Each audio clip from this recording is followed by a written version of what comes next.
In section 6.4, we're going to work some rate problems in the graphing calculator. And one of the new, or there's really only one really new concept in this section, and that is the concept of average value. So I'm going to actually start with an average value example that should help us understand the formula for average value of a function. So let's imagine that you are driving somewhere on the interstate and you're on a trip, and your V of t is going to model your velocity in miles per hour. T is time in hours, and you have gassed up the car and you don't need to make any stops. So let's say that time is measured when you hit the highway. And because you want to save gas, you're going to use cruise control. And let's say the speed limit is 60, so you set your cruise control for 60 miles per hour. So for the first 3 hours of the trip, you are traveling 60 miles per hour. But exactly on the third hour, you hit a work zone, and you have to reduce your speed to 35 miles per hour. And unfortunately, it's a really long work zone, and you're stuck going 35 for 2 more hours. Okay, so if we wanted to figure out how far you travel in that amount of time, and actually, let's say your displacement. If we know that you're going one direction, we could say it's your total distance, but let's just go ahead and say displacement. We could integrate from 0 to 5 your velocity with respect to time. And remember, that's going to give us the difference in your position from when t equals 5, from when t equals 0 to when t equals 5. So that tells us your displacement, or your change in position, between t equals 0 and t equals 5 hours. So I deliberately tried to make this easy to do on the graph. So from 0 to 3 hours, if you're traveling exactly 60 miles per hour for 3 hours, you're going to travel a total of 180 miles. From 3 to 5 hours, so for the 2-hour interval, if you're traveling exactly 35 miles per hour, you're only going to travel 70 miles per hour. So we know that from 0 to 5, when we integrate velocity, since we can do that geometrically, we're traveling 180 plus 70 miles. So that's what, 250 miles? Okay, so let's imagine that over this trip that you want to know what your average speed is, or your average velocity, I should say. So if you know that you traveled 250 miles in 5 hours, we could just divide 250 by 5, and we would get 50 miles per hour. So your average velocity is 50 miles per hour. And that's like saying the average value of velocity. Not all of our average value problems are about velocity. So I think that'll help us understand how we find average value of any function. So going back to this example, we integrated velocity from 0 to 5, and then we divided by 5, or I could think of multiplying that by 1/5. And what this will give me is my average velocity. So we could generalize that for any function, that if I integrate from a to b of any function, I'm going to call it f, and then I multiply by 1 over the difference of my limits, so 1 over b minus a, that this gives me the average value of f on the interval from a to b. Going back to our notes on page 88, we're going to work through some rate problems, and you will need a graphing calculator for this. I will show you on my calculator, which has the new operating system. If you have an older operating system, you'll have to enter the commands differently, but we'll get there in a minute. All right, at the top of page 88, suppose R of t represents the rate at which water is being released from a reservoir. So R is a rate of change, and W of t is an antiderivative of R. So if W is an antiderivative of R, that means the derivative of W is R. The fundamental theorem of calculus tells us that when we integrate the rate R of t from A to B, we get the antiderivative, and we evaluate it, the antiderivative of B minus the antiderivative of A. So in other words, if we integrate the rate at which W changes, we get the net change. And we can manipulate that to give us this next equation, which we've seen this before, and it tells us about some, perhaps we could call it a future value of W. So if I know, for example, W of A, and then I add to that the integral of R from A to B, I get W of B. And again, we get that from just adding W of A to the left side of that equation. So this should not be new. So when we look in this box, net change, average value, and future value, if R represents the rate at which a quantity W is changing, then the following things are true. So the net change of the quantity W, we get that from integrating R on the interval A to B. And that's really just the first fundamental theorem of calculus. The average value of R on the closed interval A to B, I realized in that example earlier, I started to write the open interval of A to B instead of the closed. The average value is this expression that we saw off the screen when we were looking at average velocity. So if I'm finding the average value of R from A to B, I integrate R from A to B, and I multiply by 1 over B minus A. Or, like, if you could think of that as dividing by B minus A. It's just nicer, I think, to not have an integral in your numerator, but that would be the same thing. So then if we find the average rate of change of W on this interval from A to B, well, we know average rate of change from algebra is just W of B minus W of A over B minus A, and we could think of that as the slope of the secant line of W that goes through where x equals A and x equals B. So in this particular scenario where R is the rate at which W is changing, the average rate of change of W would be the same as the average value of R. Lastly, the future value of W at some point B is just this first net change equation, but we've added W of A to the other side. So if I know W of A, I could add the net change of R from A to B, and that gives me W of B. So none of that's exactly new except for the average value.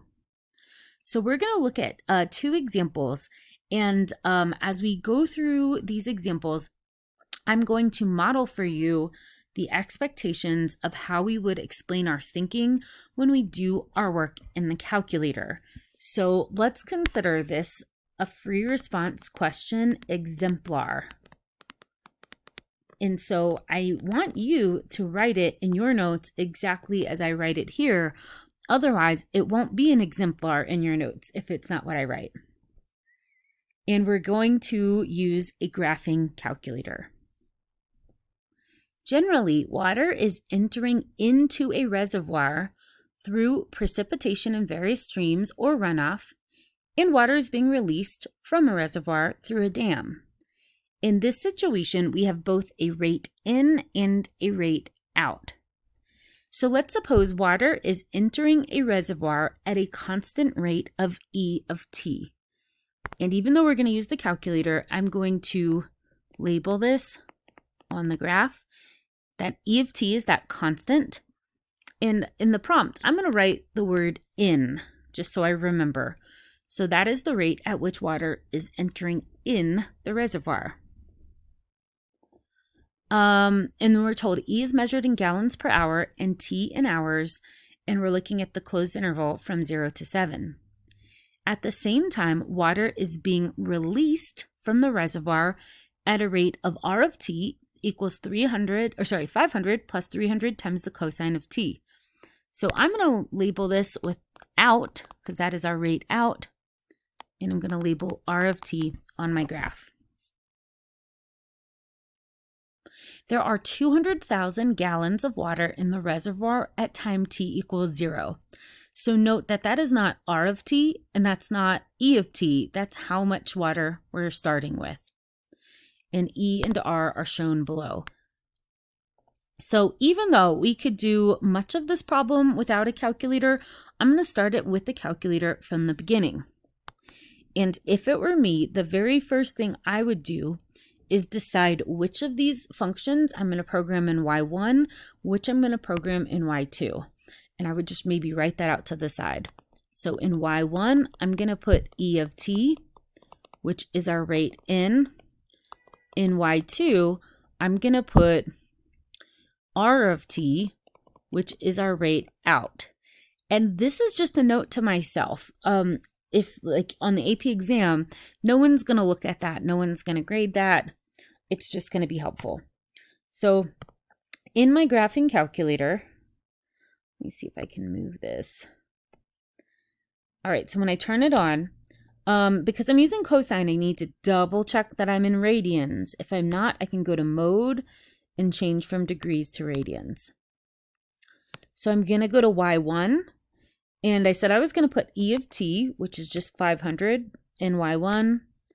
And in Y2, I'm going to put my other function, 500 plus 300 times the cosine of t. Now, I can't really put t. It's always going to be x. I know there's a t on the variable button, but that is for parametrics. And like long story short, we're not doing that in Calc 1. Okay, so 500 plus 300 cosine of x. I'm never going to use calculator notation in my answers, but it sometimes helps to write it down like we said on the prompt. Okay, and if I want my window, like if I want to be able to see this graph, I can go to window. It looks like time is from 0 to 7, so I could change x min to 0, x max to 7, leave the scale alone. And my y min is at 0, my y max is at 800. And you could leave the y scale of 1. If you want, you could change it to 100. And then we could hit graph.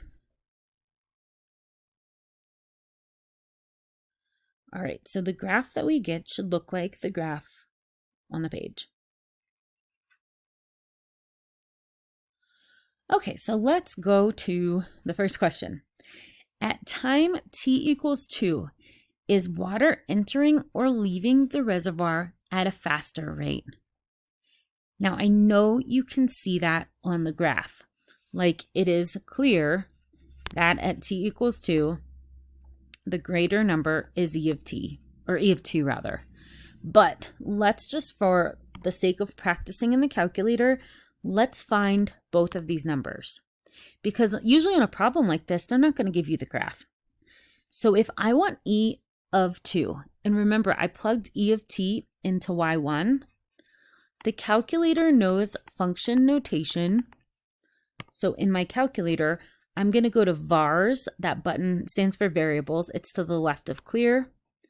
I'm going to go to yvars, function, Y1. And you have to use parentheses. If you don't, the calculator still gives you a number, but I have no idea what it does. I don't know what that number means.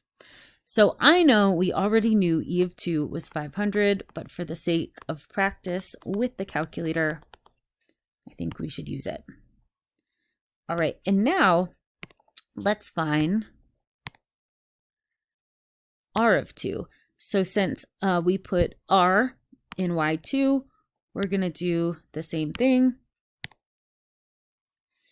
And we get 375 point, well, and then some change. So here's the first thing I should say about the calculator in the AP test. You have to make your answer accurate to 3 decimal places. You can round or truncate. So we could say 375.155, or we could round because of the 9 and say 375.156.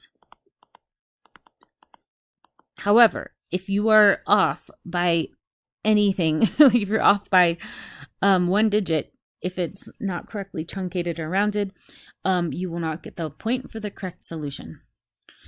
All right, so we know that at time t equals 2, we know that water is leaving the water is entering the reservoir at a faster rate. So at t equals 2, water is entering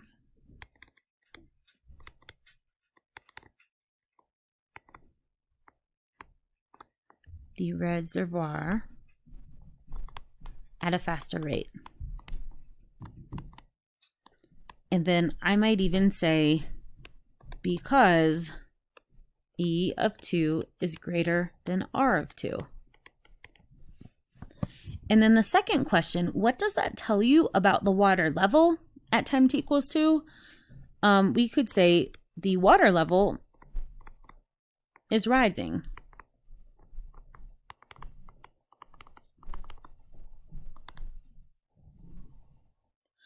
All right, part B, on what intervals is the water level falling? Well, if when water enters faster than it leaves, the level rises. We know that if water leaves faster than it enters, that means the water level is falling. So if we look at the graph on the page, if I look at where water is leaving faster than it's entering, it's anywhere R of t is greater than E of t. But we cannot ever guess or approximate those t values. You will never be asked to guess those. So we have to find them, and we're going to store them because I've already done the example and I know we're going to need them again. So to save time, we're going to store them. Once you are proficient at this, you'll just learn to read ahead. So we want to find the 2 t values where these 2 graphs intersect. So in the calculator, we go to second trace, intersect. And if I want that first intersection, I just need the cursor to be closer to the first intersection than it is to the second. So once I think it's close enough, I'm going to say first curve, I'm going to hit enter, I'm going to hit enter again, I'm going to hit enter one more time, and it's going to give me the intersection. And we need to store this value. So that X value of 1.5707 and some change, we want to store that. Here's how.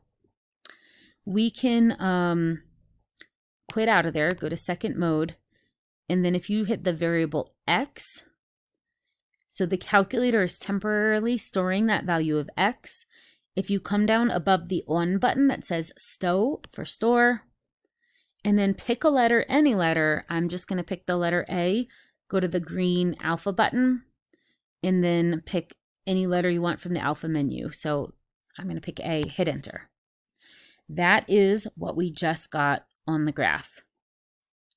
So now I'm going to write that down maybe, I don't know, on my graph of this problem. So T equals, let's see, what was that? 1.5707. Oops, I don't know what's happening. 1.5707. Okay, and then we need the other intersection. So same thing, second trace, intersect. I need to move over so I'm closer to the other curve. So I just have to keep hitting that right arrow till I'm at least more than halfway. There might be another shortcut, but I don't know of it. All right, now that we're closer, I can hit enter, enter on second curve, enter on guess. You don't have to be right on top of the intersection. All right, so we get 4.712 and some change. So again, without moving the cursor, while the calculator is storing that in its like current memory as X, I'm gonna hit second mode to quit. I'm gonna hit X, store, and then I'm gonna call that B. You can use whatever letter you want, just don't use the one you already used. All right, so for right now, the calculator is storing those values as variables A and B. And even if you turn it off and turn it back on again, it's going to do that until you reset them. All right, so our other value is 4. I'm just writing these down so I can go back and forth. Again, I got to take this out to 3 decimal places, so 712. 4.712. Kind of looks like a 9. Oh, that's going to drive me crazy. Okay. All right, so on what intervals is the water level falling and justify your answer? So we could say on the interval from 0 to that first t value, 1.57. Oops. Now you can go out beyond three digits, so you could do 5707, but we only need 3 decimal places. So 0 to 1.571. And then the interval from 4.712 to 7, because remember, we're working on the closed interval 0 to 7. And then to justify our answer, we could say because R of t is greater than E of t on that interval. You probably just stop at R of t is greater than E of t. All right, question C. How much water leaves the reservoir between t equals 0 and t equals 4? So we've got to be really careful. This is not asking us about the change in the amount of water in the reservoir. Rather, it's asking us how much water leaves. So if R is the rate at which water is leaving, to find the quantity, the amount of water that leaves, we need to integrate R from 0 to 4. So from 0 to 4, we're going to integrate R of t. And this is where, if you don't have the new operating system in the calculator, I'll tell you how to write it in, but it's going to look different. So let's see. And remember, R of t is where I put mine in Y2. So if I need to integrate, I'm going to go to math and option 9, and this will be the same on the old operating system. That stands for finite integral, so definite integral.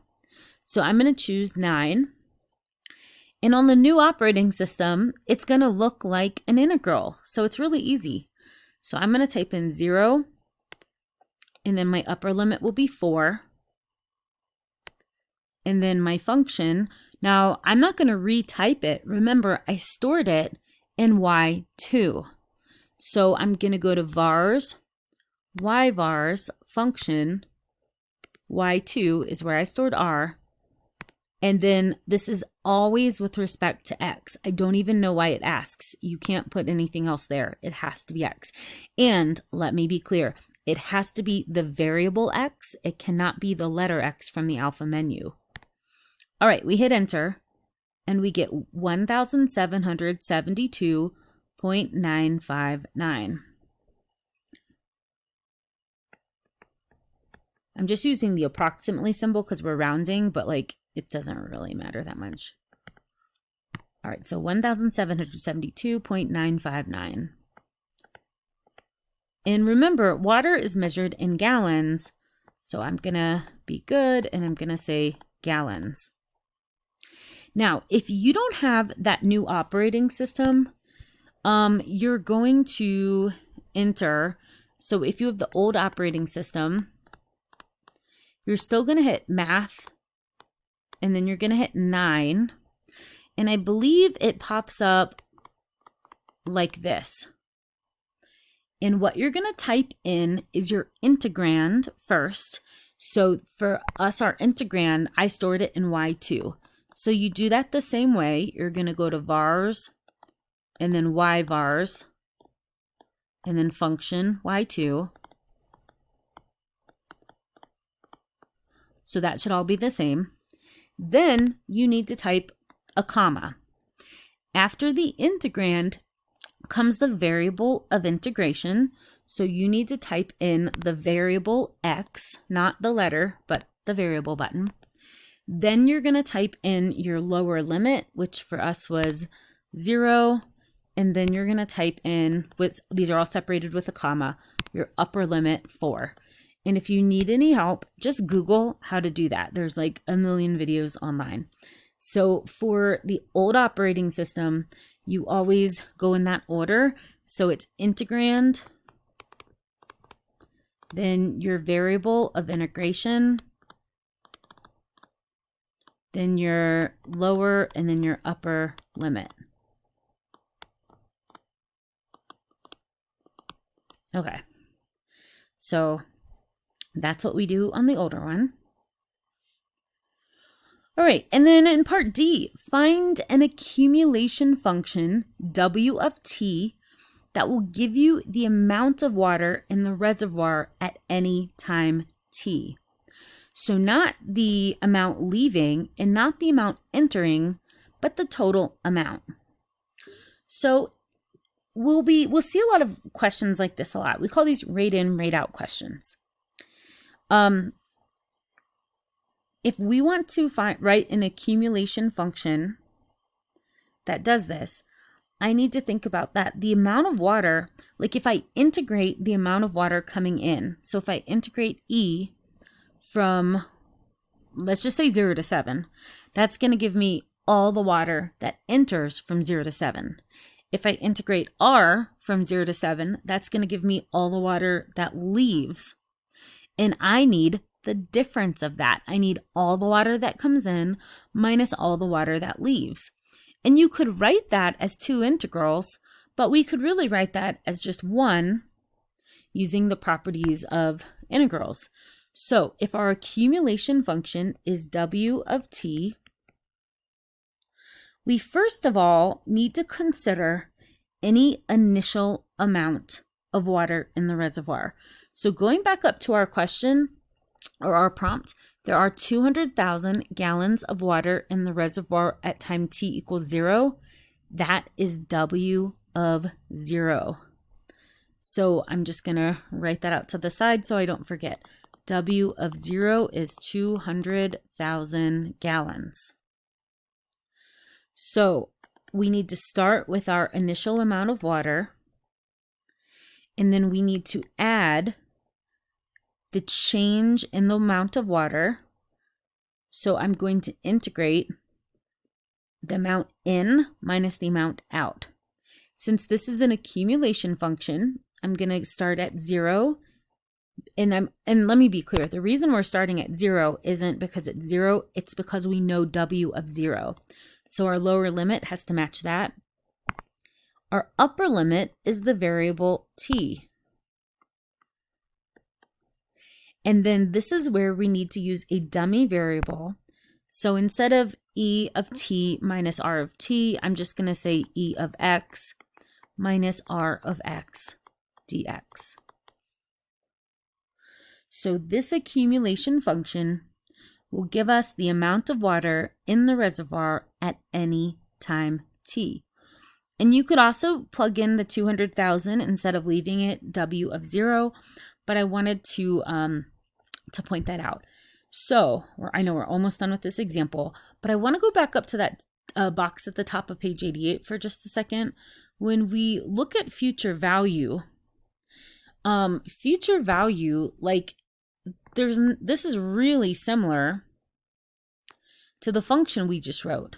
The only difference is that in our function, this b is the variable t for time. And then, well, I guess the other big difference is that it's not just r, that we're integrating e minus r, but, and then we have a dummy variable. So really, our accumulation function is built off of this future value function, which is just built off of the net change function that is the first fundamental theorem. So it all kind of comes together. All right, we've got one more part of this example, and that is on page 89. So now we are asked to find the maximum amount of water in the reservoir on the time interval from t, or from the closed interval from 0 to 7. And we're asked to justify our answer. So I want to remind you that I said earlier that we're going to make this an FRQ exemplar. So I'm going to show you everything we need to write here. And it's kind of a lot. We got to write. Okay, so anytime we're doing an absolute max or an absolute min, we know we're going to end up making a table. And we already have the function from part D that we're going to use to fill out our table. So we need to consider critical values of W. So our critical values of W are going to happen anywhere that W prime equals 0 or is undefined.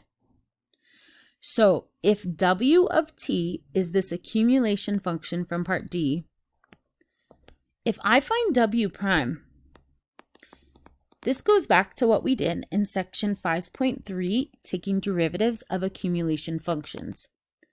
So W of 0 is a constant. It's 200,000. So the derivative of that is just 0.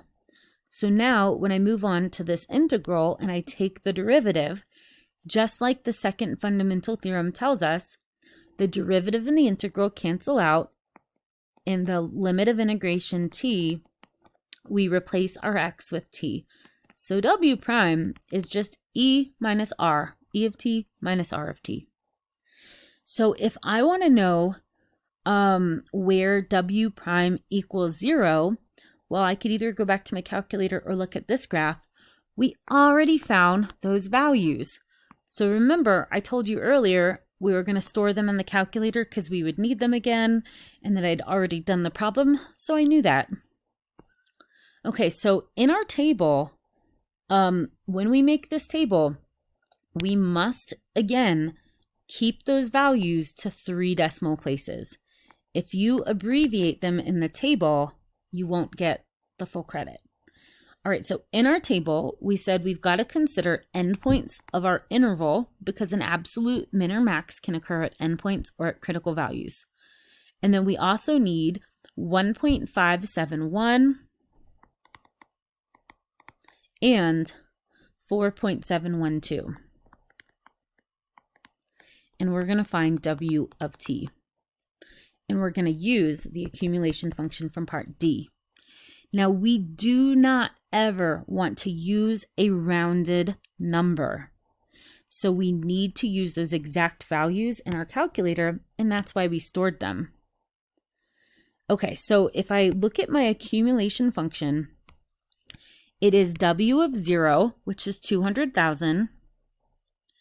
And let me back up. We actually already know that value in our table. So this should just be 200,000. All right, so when I want to find my next value, 200,000, and like this seems silly, but make sure you typed in enough zeros, plus, and then we're going to use this accumulation function from part D. So I need the definite integral. So I'm going to go to math 9. And then my lower limit is 0. And right now, we're trying to find W of 1.571. Remember, we stored that as the letter A. So when I get to my upper limit, I'm going to go to alpha A. And I'm not going to type in the 1.571. I'm going to use the stored value. Then, remember that we stored E of X in Y1 and R of X in Y2. So I'm going to do Y1 minus Y2. So vars y vars function Y1. I know this seems like it's taking a long time, but after we practice this, you won't need me to explain it to you all the time. All right, so we have y1 minus y2, and then lastly, we always use an x there. All right, so at t equals that a value, we have exactly 199,700 gallons of water. So 199,700. So here's what's great about doing it this way. Now, instead of going through that whole procedure, hit second enter and it will recall your last entry. And then just use that arrow to get over to the A, and let's change it to B. So alpha, and hit the one that's B, and hit enter.